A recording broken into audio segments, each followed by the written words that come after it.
আসসালামু আলাইকুম এভরিওয়ান, সবাইকে স্বাগতম জানাই স্ট্রাকচারাল মেকানিক্সের ক্লাসে। তো সবাই কেমন আছো তোমরা? আশা করি সবাই অনেক ভালো আছো, সুস্থ আছো। তো আমরা নামাজ ছিল, নামাজের পরেই কিন্তু আমরা ক্লাসটা আসলে শুরু করতেছি। আমি আসলে একটু দেখবো যে তোমরা সাউন্ড ঠিকভাবে শুনছো কিনা। একটু ছিল নামাজের পরেই কিন্তু ওকে, সবকিছু ওকে মোটামুটি। সো আমি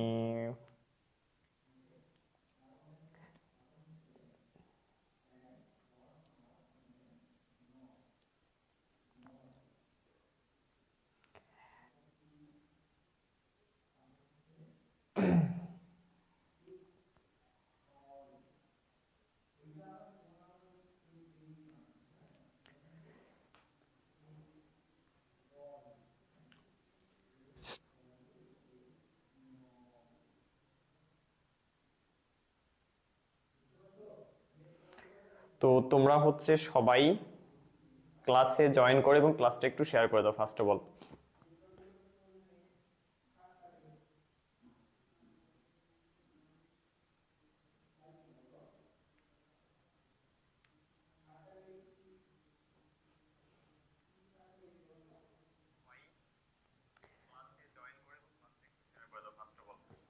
আজকে আমাদের লাইভটা একই সাথে ইউটিউব, ফেসবুক দুই জায়গায় একই সাথে পরিচালিত হচ্ছে।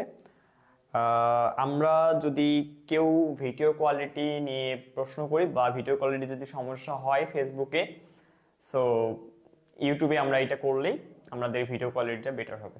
আজকে আমাদের লাইভটা একই সাথে ইউটিউব, ফেসবুক দুই জায়গায় একই সাথে পরিচালিত হচ্ছে। আমরা যদি কেউ ভিডিও কোয়ালিটি নিয়ে প্রশ্ন করি বা ভিডিও কোয়ালিটি যদি সমস্যা হয় ফেসবুকে, তো ইউটিউবে আমরা এটা করলে আমাদের ভিডিও কোয়ালিটিটা বেটার। আচ্ছা, ইউটিউব থেকে অনেকে দেখতেছো, সালাম দিয়েছো, ওয়ালাইকুম আসসালাম। ফেসবুক থেকে অনেকে দেখতেছো, সালাম দিচ্ছ, ওয়ালাইকুম আসসালাম। আচ্ছা, আমি ফার্স্ট অফ অল হচ্ছে শেয়ার করে দিই। আজকে চমৎকার একটা ক্লাস হবে ইনশাল্লাহ। আজকে খুবই চমৎকার একটা ক্লাস হবে এবং আজকে তোমাদের স্ট্রাকচারাল মেকানিক্স বইটাতে নিয়ে আসলে কিছু বলার নেই। যারা তোমার সিভিল ইঞ্জিনিয়ার, ঠিক আছে, তোমাদের এই বইটা নিয়ে কিছু বলতে হবে না আমাকে, হ্যাঁ। কারণ কি ভাইয়া? কারণ হচ্ছে যে তোমাদের এই বইটা ডুয়েট অ্যাডমিশন প্লাস তোমার জব সব দিক থেকেই মানে গুরুত্বপূর্ণ একটা বই। মানে এমন গুরুত্বপূর্ণ যে বলার মতো না, যে জবেও যেমন কোশ্চিন 100% থাকবে এই বই থেকে, ডুয়েটে এটা 100% থাকবে। স্ট্রাকচারাল মেকানিক্স থেকেই সাধারণত ডুয়েটে 2 থেকে 3টা কোশ্চিন আসে এই একটা বই থেকেই। চিন্তা করো বইটা কতটা গুরুত্বপূর্ণ, এবং 16 মার্কের কোশ্চিন কমন থাকে আর কি। তো বল বিভাজন আজকে আমি পড়াবো, তোমাদেরকে পড়াতে চেয়েছি। এর আগে আরেকটা অধ্যায় ছিল, দ্বিতীয় অধ্যায় তোমাদের আজকে মেবি তোমাদের 3 অধ্যায় করাবো, হয়তো টাইটেলটা একটু মিসিং হয়ে গেছে, চ্যাপ্টার 4 লেখা আছে। 3 অধ্যায় করাবো বল বিভাজন, এবং চ্যাপ্টার 2 এ আছে কাজ, ক্ষমতা, শক্তি। ওইটা করার আগে তোমাদের বল বিভাজনটা করাচ্ছি। ওইটা বল বিভাজনটা ভালোভাবে পারলে দেখা যায় ওই অধ্যায়টা আর একটু ভালোভাবে পারবা, যার কারণে চ্যাপ্টার 3টা একটু আগে করাচ্ছি, হ্যাঁ। আচ্ছা, আমি একটু আগে লিঙ্কটা গ্রুপগুলোতে ভালোভাবে শেয়ার করে দিই, তারপরে হচ্ছে একবারে ক্লাসটা আমি স্টার্ট করে দেবো, হ্যাঁ। যেহেতু এখন আর নামাজের কোনো শিডিউল নাই পরবর্তীতে, তাহলে আমরা ইনশাল্লাহ এখন একটু লং টাইম ক্লাসটা করতে পারবো। ওকে, সো সবাই থাকো ইনশাল্লাহ, যতদূর যাওয়া যায় আমরা ক্লাসটা করবো ইনশাল্লাহ। এবং খুবই মজার কিছু ম্যাথ করবো আমরা। এগুলো সব নতুন ম্যাথ, তোমরা আগে কখনো করনি। আর তোমরা যারা সিভিল ইঞ্জিনিয়ার, তোমরা যেহেতু কোনো সেমিস্টারেই কিন্তু দেখা যায় যে প্রথম সেমিস্টারও ডিপার্টমেন্টের বই ছিল, বাট খুব একটা ইম্পর্টেন্ট ছিল না, যার কারণে আমরা অনেকেই গুরুত্ব দেইনি। তারপরে হচ্ছে তোমার মনে করো যে সেকেন্ড সেমিস্টারও যখন উঠলা, তখনও দেখা যায় যে তোমার ডিপার্টমেন্টের বই কিন্তু নাই। সো এই থার্ড সেমিস্টার যেখানে তোমার ডিপার্টমেন্টের বই আছে, একটা স্ট্রাকচারাল মেকানিক্স আর একটা হচ্ছে তোমার সার্ভিং 1। ওকে ওকে, তাহলে তোমরা ফেসবুক থেকে দেখতেছো আজকে অনেকে, আবার ইউটিউব থেকে অনেকে দেখতেছো। আহ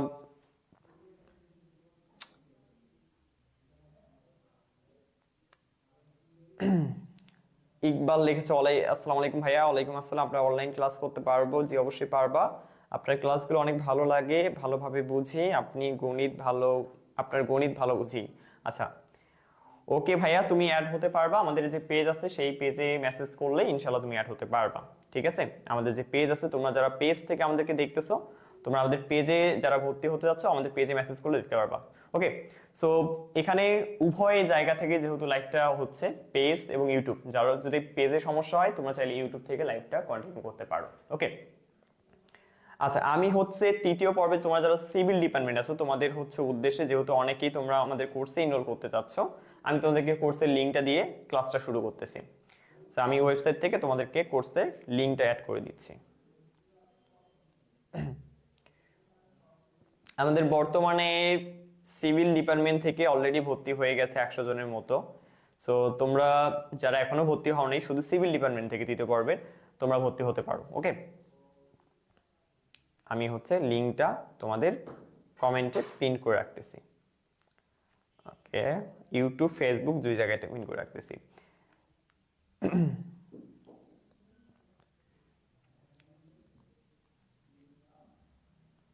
এবং যারা দেখতেছো একদম শেষ পর্যন্ত থাকবা, বিলিভ মি, তোমরা বিলিভ করো আমাকে, আজকের ক্লাসটা যদি তুমি করো ভালোভাবে তোমার জীবনের গতিটা চেঞ্জ হতে পারে। কেন এই কথাটা বলছি জানো? কারণ বল বিভাজন এমন একটা অধ্যায় বা এমন একটা চ্যাপ্টার, যেই চ্যাপ্টারটা তোমার পরবর্তী জীবনে পরবর্তী যতগুলো সাবজেক্ট আসুক না কেন সবগুলো সাবজেক্টের সাথে এই বল বিভাজন চ্যাপ্টারটা ইনক্লুড আছে। যার কারণে তোমাকে আজকে আমি যেটা করাবো, অন্যান্য যত টিচার তোমাকে যেভাবে শেখাক না কেন তাদের থেকে কিছুটা হলেও আমি ব্যতিক্রম ভাবে তোমাকে শেখাবো। অর্থাৎ টোটাল বেসিকটা আমি তোমাদেরকে দিয়ে দেবো। অর্থাৎ ধরে নাও যে সাপোজ আমি একটা বই লিখবো, ধরো আমি নিজেই বল বিভাজন অধ্যায়টা লিখবো। সো একটা অধ্যায় লিখতে গেলে তোমার কি লাগবে? একদম ডিপলি সব বেসিক জানা লাগবে। সো তোমাকে আমি ওইভাবেই শেখাবো যে অধ্যায়টা আসলে এই টপিকটি কেন এইভাবে লেখা হচ্ছে, কোথা থেকে আসলো, সবকিছু ইনশাল্লাহ তোমাদেরকে শেখার আমি চেষ্টা করবো। হ্যাঁ, শেখাই দেওয়ার ট্রাই করবো। ওকে, যারা ইউটিউব থেকে দেখতেছো তোমাদের হচ্ছে আমি ইউটিউবে আরেকটা লিঙ্ক পিন করে দিচ্ছি। তোমরা হচ্ছে এই লিঙ্ককে ব্যবহার করে তোমরা হচ্ছে লাইভটা করতে পারো, তোমরা হচ্ছে কোর্স নিতে পারবে আমাদের। ওকে, ইউটিউবে আমরা কখনো আর আগে লাইভ নেইনি, এটা ফার্স্ট টাইম লাইভ আমাদের ইউটিউবে। আমরা যদি এটা কন্টিনিউ করতে পারি ভালোভাবে, ইনশাল্লাহ আমাদের পরবর্তীতে আমরা ইউটিউবে পরবর্তী লাইভগুলো আমাদের ইউটিউবে কন্টিনিউ হবে। যেহেতু ইউটিউবে লাইভটা কিন্তু ফেসবুকের চেয়েও অনেক বেশি ভালো হয়, কারণ দেখবা যে ইউটিউবে দেখবা যে অপশন আছে, কিন্তু তুমি ভিডিও চাইলে হাই কোয়ালিটির দেখতে পারো, আবার তুমি চাইলে ভিডিওটাকে একটু কেটে দেখতে পারো। ধরো সাপোজ অনেকে হয় কি যে দেরি করে আসে কিন্তু লাইভে, রাইট, মাঝখানে ঢোকে, তারা কিন্তু দেখা যায় যে মাঝখানে কিছু বোঝে না। তো ইউটিউবে লাইভ হলে দেখা যায় ও কিন্তু এইদিকে পিছিয়ে কাট করে ভিডিওগুলো শুরু থেকেই দেখতে পারে সে কিন্তু। ওকে,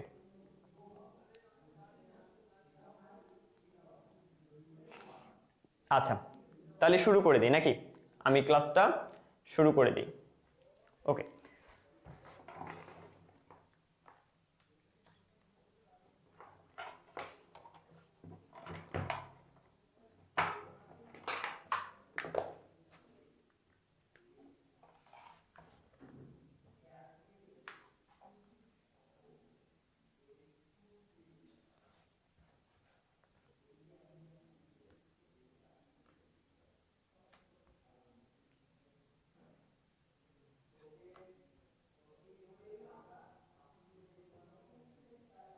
ওকে, তো চলো স্ট্রাকচারাল মেকানিক্স।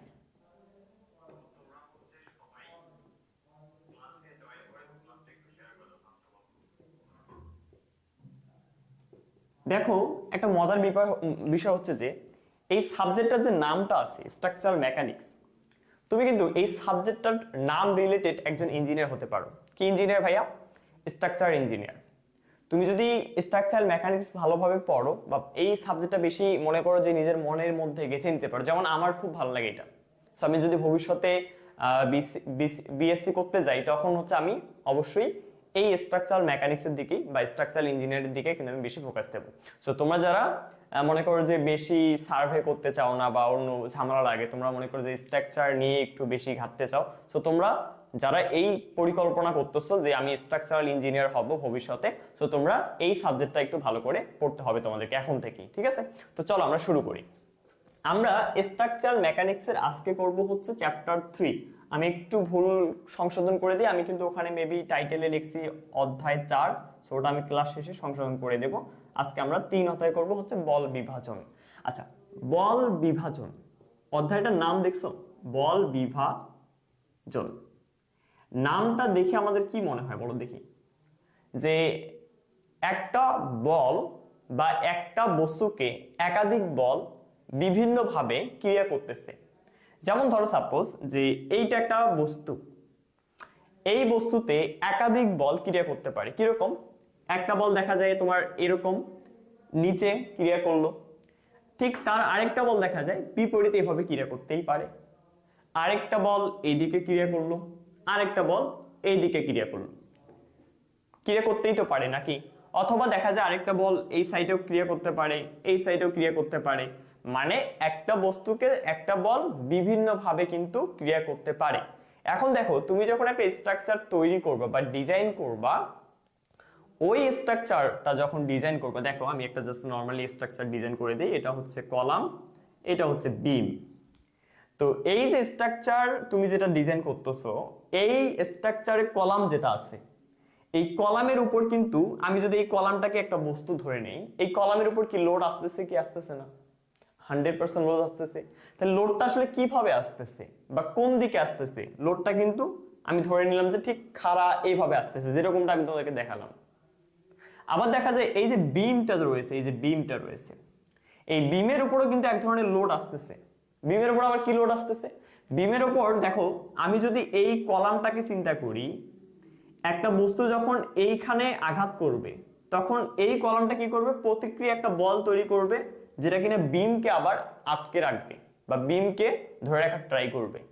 তাহলে দেখা যায় এখানে এই যে বিভিন্ন রকমের বলগুলো তৈরি হচ্ছে, বা আমরা যখন দেখা যায় যে এই জায়গায় তুমি মনে করো দাঁড়িয়ে আছো, কারণ যখন বাড়ির তুমি ছাদ উঠাবা, এই ফ্লোরেই তো তোমার অবস্থান হবে, রাইট? এই ফ্লোরেই হচ্ছে তোমার বেডরুম হবে, এই ফ্লোরেই তোমার রান্নাঘর, এই ফ্লোরেই তোমার হচ্ছে বাথরুম, কিচেন, সবকিছু হবে কিনা? সবকিছু হবে। তো সবকিছুর লোড সমান কি? কখনোই সমান না।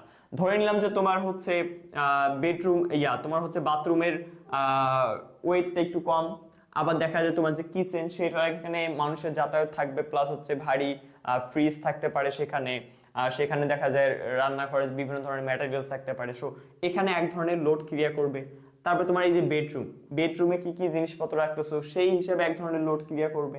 তো এই যে দেখো একটা বিমের উপর এই যে লোডগুলো আসতেছে, যেগুলো আমরা 9 অধ্যায় অলরেডি আলোচনা করে শেষ করে দিয়েছি, রাইট? আলোচনা করে কি শেষ করছি? মনে হয় না, এখনো শেষ করিনি, মেবি শেষ করব আমরা। তো যতটুকু আলোচনা করছি ওইটার মধ্যে দেখো যে আমরা কিন্তু এরকম লোড দেখব, এরকম বিভিন্ন ধরনের আমরা লোড দেখব। কিছু কিছু লোড আছে যে এরকম এরকম অ্যাঙ্গেলে আসবে, দেখো ভালো করে বোঝো কিন্তু। এই যে দেখো আমি এখানে একটা দেখাই, তীর চিহ্ন দিয়ে এখানে একটা কোণ তৈরি করলাম। এখনো কিন্তু আমি ভেতরে যাইনি, জাস্ট তোমাদেরকে আমি প্রশ্নগুলো এবং সমস্যাগুলো দেখাচ্ছি যে আমরা বাস্তবিক জীবনে আসলে কোন কোন সমস্যাগুলো ফেস করতে পারি আমরা যখন ইঞ্জিনিয়ার হব। তো এই যে সমস্যা, লোড দেখা যায় এরকম কোন আকৃতিতেও আসতে পারে, আবার দেখা যায় এরকম খাড়া অবস্থাতেও আসতে পারে। সো এই যে লোডগুলো আসলো, লোডগুলোকে তো ক্যালকুলেশন করতে হবে, বা লোডগুলোর দেখা যায় যে ধরো এই যে বিমটা আছে, রাইট? এই বিমের সবগুলো লোড আসলে কোন জায়গায় কাজ করতেছে, অর্থাৎ এটার লব্ধিটা কোথায়। ধরো সাপোজ আমি ওই ফিজিক্স এর যখন একটা ক্লাস নিয়েছিলাম, আমার মনে আছে এখনোই, সামান্তরিকের ক্লাস, তখন আমি তোমাদেরকে শিখাইছিলাম যে ধরো আমি একটা ব্যক্তি, আমার এই দু হাত ধরে যদি দুইজন টানে, মনে করো যে এভাবে যদি টানে, ধরো সাপোজ আমার অ্যাঙ্গেলটা দেখো একটু ভি আকৃতির, এভাবে টানলে আমি কিন্তু যাবো সামনের দিকে, রাইট? অর্থাৎ আমার লব্ধিটা কোন দিকে যাবে? সামনের দিকে। সো এই জায়গাতেও কিন্তু ওই জিনিসটা আমরা শেখার ট্রাই করব। অর্থাৎ আমরা সামান্তরিকের যে সূত্র পড়ছিলাম ফিজিক্সে, তখন হয়তো বা বোঝনি যে কেন আমাদের ওই সূত্রটা লাগতেছে, বাট এখন তোমরা আসলে অ্যানালাইজ করবে যে হ্যাঁ ভাইয়া, সামান্তরিকের সূত্রটা তখন আমাদের কিন্তু দরকার ছিল, কারণ আমাদের তৃতীয় অধ্যায়ে এই সামান্তরিকের বেসিক গুলো লাগবে। তো আমরা এখন মেইন বেসিকের দিকে চলে যাব, চলো। আচ্ছা, আমরা এই যে বল বিভাজন দেখতেছি, আমি এখানে জাস্ট চিন্তা করলাম এখানে একটা বস্তু আছে, এই বস্তুটাকে বিভিন্ন ভাবে ফোর্স বিভিন্ন দিকে এরকম ভাবে ক্রিয়া করবে। তো এখন একটা ফোর্স মূলত সাধারণত দুই ভাগে আমরা ভাগ করতে পারি। একটা হচ্ছে তোমার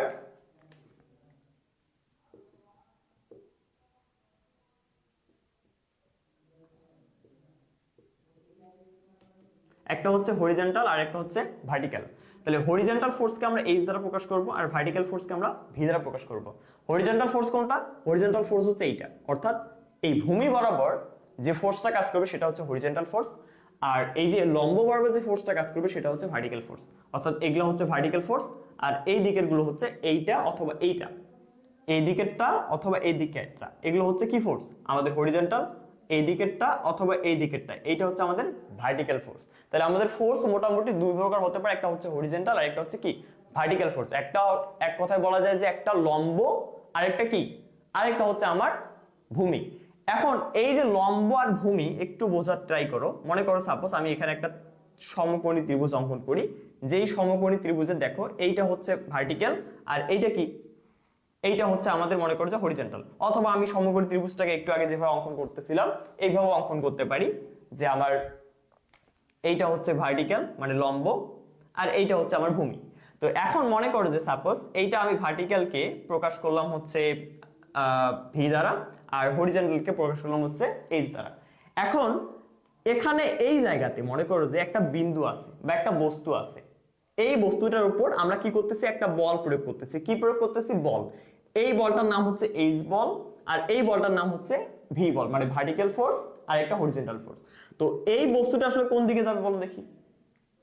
এই বস্তুটা কিন্তু যাওয়ার ট্রাই করবে হচ্ছে সে কোথায়, সে কিন্তু যাওয়ার ট্রাই করবে হচ্ছে ঠিক এই দিক বরাবর। কোন দিক বরাবর, এই দিক বরাবর যাওয়ার ট্রাই করবে। এই দিক বরাবর যাওয়ার ট্রাই করবে কিনা, অবশ্যই এই দিক বরাবর কিন্তু যাওয়ার ট্রাই করবে। তো এই দিক যদি বস্তুটা যায় তাহলে এই যে লব্ধি, এই লব্ধির মান কত হবে, এই যে লব্ধি ক্রিয়েট করলো এখানে, এই লব্ধির মান আসলে কত হবে, এইটা কিন্তু আমরা শিখছিলাম। কোথায় শিখছিলাম, এইটা কিন্তু আমরা শিখছিলাম সামান্তরিকের সূত্রে। সামান্তরিকের সূত্রে কিন্তু আমরা লব্ধি নির্ণয় এবং লব্ধির দিক নির্ণয় শিখছিলাম। তবে আমরা এই ক্ষেত্রে ডাইরেক্ট ভাবে লব্ধির মান যেটা বলবো, লব্ধির মানটা আমরা হচ্ছে অতিভুজের সাথে কল্পনা করব। কার সাথে কল্পনা করব, অতিভুজের সাথে। তো কিভাবে সেটা আসে সেটা আমি একটু প্রমাণ করে তোমাদেরকে ছোট করে দেখাবো। সেটা দেখো, যে মনে করো যে এই যে দেখো ভালো করে একটু লক্ষ্য করো, এই দিকে যদি বল প্রয়োগ করা হয় আবার এই দিকে যদি বল প্রয়োগ করা হয় তাহলে বস্তুটা যাবে কোন দিকে, এই দিকে, রাইট। আর এইটাকে বলা হয় লব্ধি। এখন আমাদেরকে বের করতে হবে লব্ধির মান, লব্ধির মান। তাহলে লব্ধির মান আসলে কত হবে, এই চিত্রটাকে আমি একটু স্পষ্ট করার জন্য এখানে আমি একটা মনে করো যে লাইন টানলাম, যেই লাইনটা হচ্ছে এইটা সমান, কার সমান, এইটা সমান। তাহলে এইটা যদি ভার্টিক্যাল হয় তাহলে এইটাও কি হবে, ভার্টিক্যাল হবে কিনা, তাহলে এটাও ভার্টিক্যাল হবে। আর এইটা তো হরিজন্টাল রয়েছে, তাহলে এইটা ভার্টিক্যাল আর এইটা হচ্ছে হরিজন্টাল। আর এটা কি ত্রিভুজ, সমকোণী ত্রিভুজ। আমরা সমকোণী ত্রিভুজের একটা সূত্র জানি, কি সূত্র, যে আমি যদি এই রেখাটাকে লব্ধি ধরি, এই রেখাটাকে কি ধরি, লব্ধি, তাহলে আমরা এইটাকে অতিভুজ বলতে পারি না। তাহলে লব্ধিটা হচ্ছে কি, অতিভুজ। তাহলে অতিভুজ স্কয়ার ইজ ইকুয়াল আমরা কি লিখতে পারি, অতিভুজ স্কয়ার ইজ ইকুয়াল আমরা লিখতে পারি লম্ব স্কয়ার প্লাস ভূমি স্কয়ার। আমি কি ভুল লিখছি, আমি কি ভুল লিখিনি, তোমরা একটু করে দেখো। দেখো আমি আবার চিত্রটা ড্র করে দিচ্ছি। আমি বললাম যে এইদিকে একটা ফোর্স যাচ্ছে, আবার এইদিকে একটা ফোর্স যাচ্ছে, এই ফোর্সটার নাম হচ্ছে ভি ফোর্স আর এই ফোর্সটার নাম হচ্ছে এইচ ফোর্স। তাহলে এখানে যে বস্তুটা থাকবে সেই বস্তুটা কোন দিকে যাবে, স্বাভাবিকভাবে চিন্তা করলে দেখা যায় বস্তুটা কিন্তু এই দিকে যাবে। তাহলে আমার এই যে এই দিকে গেছে, অর্থাৎ এই যে ফোর্সটা যেটাকে আমরা বলে থাকি লব্ধি, এই লব্ধির মান আসলে কত। তো তখন আমি এইটা বের করার জন্য কি করতেছি, আচ্ছা ভিডিওটা কি মাঝে মধ্যে আটকে যায় নাকি, ভিডিওটা কি মাঝে মধ্যে আটকে যাচ্ছে নাকি, ভিডিওটা কি সবকিছু ঠিক আছে না, ভিডিওতে কি খুব প্রবলেম হচ্ছে নাকি, বাগ দেখা দিচ্ছে,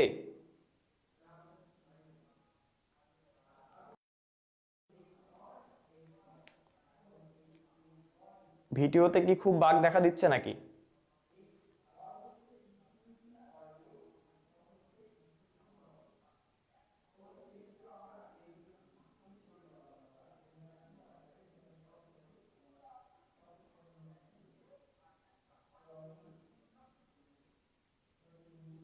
ভিডিওটা দেখো তো ঠিকভাবে বুঝছো না নাকি আটকে যায়।